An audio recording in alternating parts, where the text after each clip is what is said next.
नमस्कार मित्रांनो, मी युवराज शेळके. आजच्या व्हिडिओमध्ये आपण विवाह अवैध ठरवणे किंवा विवाह निरंतर ठरवणे ही थोडीशी संकल्पना सायटेशनच्या दृष्टिकोनातून काय असते आणि कशा पद्धतीने न्याय निर्णय दिला जातो मेहरबान कोर्टाकडे ते थोडक्यात पाहतो.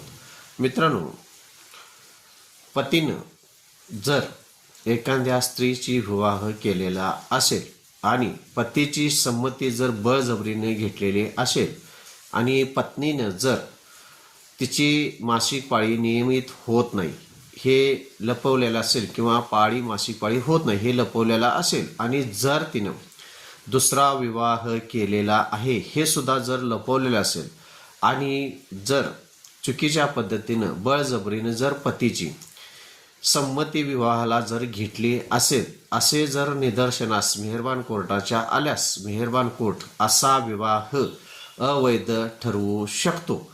त्या पद्धतीनं न्याय निर्णय झालेला आहे.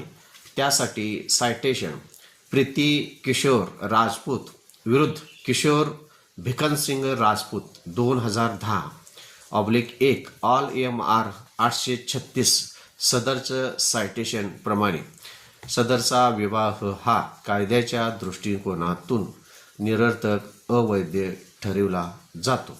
अशाच माझ्या कायदेशीर माहितीसाठी आपण चॅनलला सबस्क्राईब करावे, लाईक करावे व वाटल्यास आपले जर मित्र वकिली क्षेत्रात जर काम करत असतील तर त्यांना शेअर करून अशा सायटेशनचा उपयोग आपण वकील वर्ग मित्रांनी करावा. धन्यवाद मित्र.